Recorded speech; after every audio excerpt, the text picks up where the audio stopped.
நம்ம உடம்புலேயே மிகப்பெரிய ஆர்கனான லிவர் பற்றிய மித் அண்ட் ஃபேக்ட் பற்றி தான் பார்க்க போகிறோம். மித் அப்படிங்கிறது ஒரு விஷயத்தை பற்றிய உண்மை அல்லாத விஷயங்கள். ஃபேக்ட் அப்படிங்கிறது முற்றிலும் உண்மையான விஷயங்களை பற்றி சொல்கிறது. ஸோ இந்த மாதிரியான விஷயங்களை தான் இந்த வீடியோவில் நம்ம பார்க்க போகிறோம். லிவர் டிசீஸ் ஹெவி ட்ரிங்கருக்கு மட்டும்தான் வரும். இது மித். ஃபேக்ட் என்ன அப்படின்னு பார்த்தீங்கன்னா, லிவர் டிசீஸ் யாருக்கு வேணாலும் வரலாம். உடல் எடை அதிகமாக இருக்கவங்க, வைரல் ஹெப்பாட்டிட்டிஸால் பாதிக்கப்பட்டவங்க, இன்னும் சில மருந்துகளை மிஸ்யூஸ் பண்ணுறவங்க, அதிகமான மருந்துகள் எடுத்துக்கும் போது கூட லிவர் டிசீஸ் வர்றதுக்கான வாய்ப்பு அதிகம். லிவர் டிசீஸ் உயிருக்கே ஆபத்தான ஒரு டிசீஸ். இது மித். ஃபேக்ட் என்ன அப்படின்னு பார்த்தீங்கன்னா, லிவர் டிசீஸ் என்னதான் ஒரு சிவியரான டிசீஸாக இருந்தாலும் கூட ஆரம்பத்திலேயே கண்டுபிடிச்சு சரியான ட்ரீட்மெண்ட் ஆப்ஷன்ஸை நம்ம பயன்படுத்தி கொடுக்கும்போது லிவர் டிசீஸ்லேருந்து நம்ம காப்பாற்றிக்க முடியும். மூணாவது, லிவர் டிசீஸை தடுக்க முடியாது. இது மித். ஃபேக்ட், லிவர் டிசீஸை கண்டிப்பாக ப்ரிவென்ட் பண்ண முடியும்.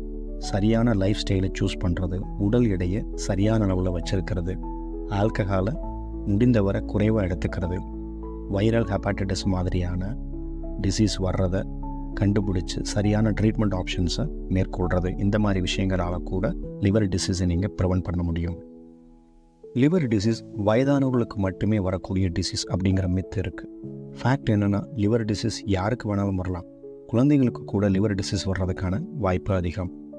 அடுத்து, லிவர் டிசீஸ்க்கும் ஒபிசிட்டிக்கும் சம்மந்தம் இல்லை. ஒபிசிட்டியாக இருக்கவங்களுக்கு லிவர் டிசீஸ் வரணுங்கிற காரணம் இல்லை.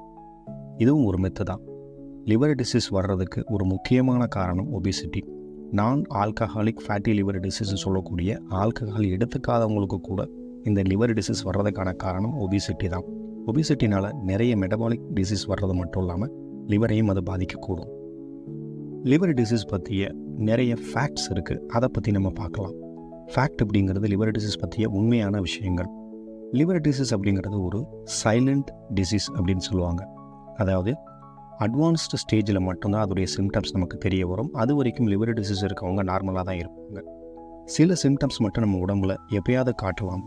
அந்த சிம்டம்ஸை வச்சு நம்ம லிவர் டிசீஸ் இருக்கிறத கண்டிப்பாக கன்ஃபார்ம் பண்ணணும். அடிக்கடி லிவர் செக் பண்ணுறது மூலமாகவும் லிவர் டிசீஸை கண்டுபிடிக்க முடியும். அதிகமான சோர்வு இருக்கிறது ஒரு முக்கியமான சிம்டம்.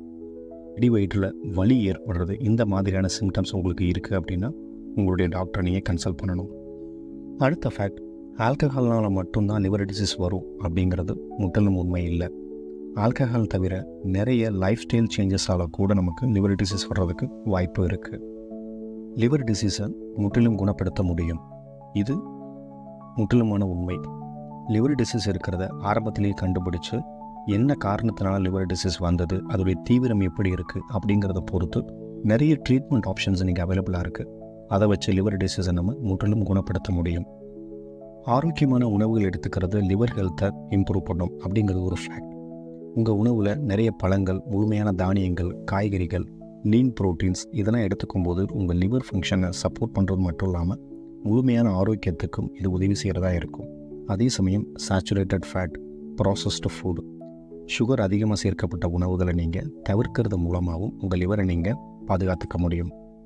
லிவர் டிசீஸ் பற்றிய நிறைய மித் அண்ட் ஃபேக்ட் பற்றி பார்த்தோம். இந்த வீடியோ உங்களுக்கு பிடிச்சிருந்ததுனா லைக் பண்ணுங்கள், ஷேர் பண்ணுங்கள், சப்ஸ்கிரைப் பண்ணுங்கள். தேங்க்யூ.